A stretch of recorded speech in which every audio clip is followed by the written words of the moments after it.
Onde há uma pastora, há um homem frouxo. Não, este não é um assunto polêmico. Há assuntos difíceis na Escritura, como escatologia, predestinação, mas não é o caso. Há uma ordem clara e direta na Escritura proibindo a ordenação de mulheres. E não permito que a mulher ensine nem exerça a autoridade de homem, escreveu o apóstolo Paulo. Ao citarmos este texto, o povo já vem logo com um argumento cultural. Isto aí foi um mandamento cultural, servia apenas para aquela época. A resposta a isso é, primeiro, o próprio texto dá o motivo da proibição, porque primeiro foi formado Adão, depois Eva, remetendo assim ao Éden e não à cultura grega ou judaica. Em segundo, se fosse cultural, então você estaria afirmando que Paulo, por um momento, fez algo errado só para se curvar à cultura. Isso seria um absurdo. Terceiro, com base em que você diz não vale mais, é cultural? Quem é você para dizer isso? Há alguma outra passagem bíblica para dar apoio ao que você está dizendo? No fim, afirmar que é cultural tem sido a desculpa para desobedecer sistematicamente a Escritura. Inclusive, muitos gays cristãos, como se isso existisse, usam do mesmo artifício para aprovar o que a Bíblia condena explicitamente. Paulo falou que o homossexualismo era errado por conta da cultura da época, dizem eles. E o problema se torna ainda maior quando você consulta a Escritura e a história, o que te leva a concluir: não há menção de nenhuma pastora em toda a Bíblia e não há menção de nenhuma pastora na história da igreja antes do feminismo. Quando Paulo fala sobre as qualificações para o ministério, ele diz que o bispo seja marido de uma só mulher. Só um homem pode preencher esse requisito. Jesus escolheu 12 apóstolos e não 12 apóstolas, apostilas, cadernetas. Paulo elegeu presbíteros e nenhuma presbítera. No Antigo Testamento havia apenas sacerdotisas de Baal. Não havia sacerdotisas em Israel. Mas Débora não foi profetisa e juíza? Não, pastora, não sacerdotisa. E profetizar é diferente de ensinar. Tanto que nos dons ministeriais de Efésios estão apóstolos, pastores, mestres e profetas, diferenciando um do outro. Em Romanos 12, Paulo diz que há dons diferentes. Uns possuem o dom de profetizar, outros de ensinar, reafirmando assim que há uma diferença clara entre ensinar e profetizar. E quando você vai para a história, aí só tendo o cérebro corroído pelo feminismo para não conseguir enxergar que a grama é verde, que não tem pastorado feminino. Até 1850 não havia nenhuma pastora em nenhuma igreja do mundo. De 1850 até 1950, 98% delas se mantinham assim. Até 1850, nenhuma pastora. Em 1848 aconteceu a primeira reunião feminista, em Seneca Falls. Não havia uma pastora sequer, nem na igreja católica ou na protestante. Aí surge o feminismo,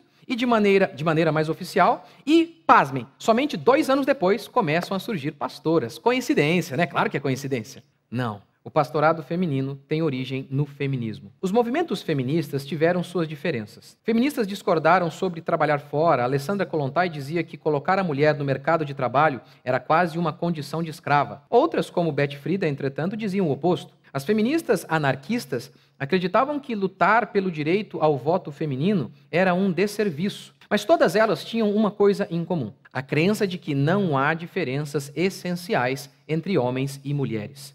Mary Wollstonecraft, que fez parte do que é chamado de protofeminismo, já havia lançado a semente do igualitarismo. Segundo ela, as diferenças entre homens e mulheres era apenas uma questão cultural. As mulheres não recebiam estudo e os mesmos estímulos que os homens. Por isso existiam diferenças. Coloquem ambos nas mesmas circunstâncias e as diferenças desaparecerão. E aqui se lança o fundamento sobre o qual todos os dogmas feministas se assentarão. Não há diferenças essenciais entre homens e mulheres. Porque ambos podem votar, apesar de apenas os homens terem lutado e dado a vida na guerra para obter esse direito. Porque somos iguais, dizem as feministas. Porque a mulher não pode trabalhar fora e só o homem pode se dar ao luxo de morrer em minas de carvão, carregar pedras, trabalhar em fábricas em condições insalubres. Porque somos iguais, dizem as feministas. Porque não podemos reproduzir os mesmos vícios que os homens e dormir com o meio mundo como vadias. Somos iguais, afinal de contas. E aqui entra o pastorado. Porque não podemos ser pastoras. Somos iguais. A historiadora e deputada Ana Carolina Campagnolo afirma em seu livro Feminismo, Subversão e Perversão: as primeiras insinuações e apologias ao sacerdócio feminino dentro das igrejas começaram justamente com essa mulher, Elizabeth Stanton, que era antipática aos dogmas cristãos. Ninguém, mais do que a Bíblia, mostra a igualdade de valor entre homem e mulher. Em Cristo não há grego, não há mulher, diz Paulo.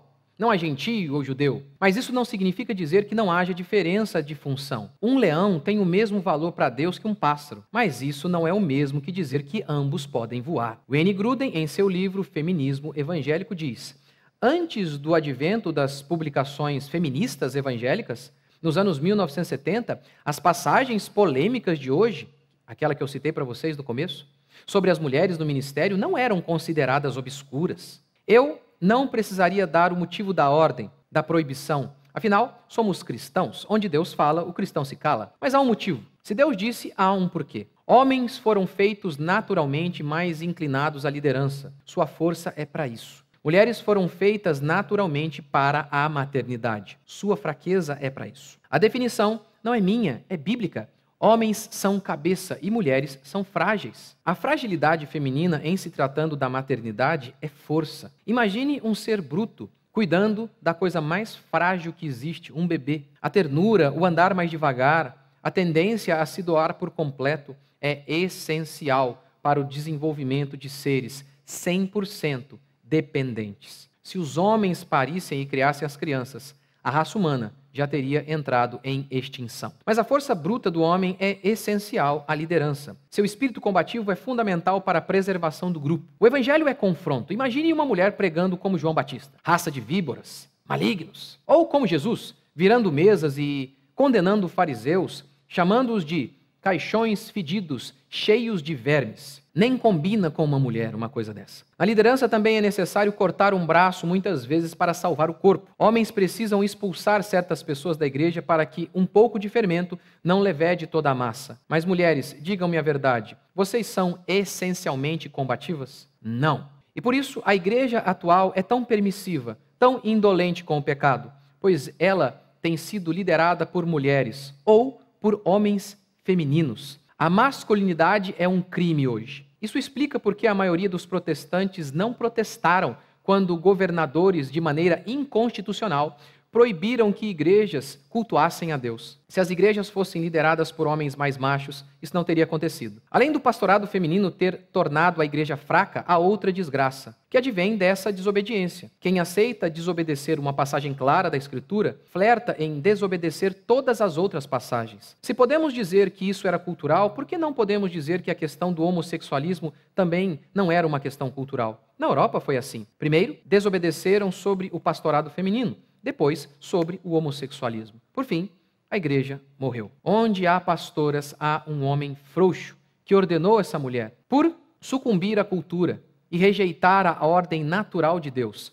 Quero, entretanto, que saibais ser Cristo o cabeça de todo homem, e o homem o cabeça da mulher, e Deus o cabeça de Cristo. Onde há uma pastora, há uma ordem criacional que foi invertida assim, na versão atualizada para agradar o feminismo. Quero, portanto, que saibais que o feminismo fez a cabeça de toda mulher, que agora é a cabeça de todo homem.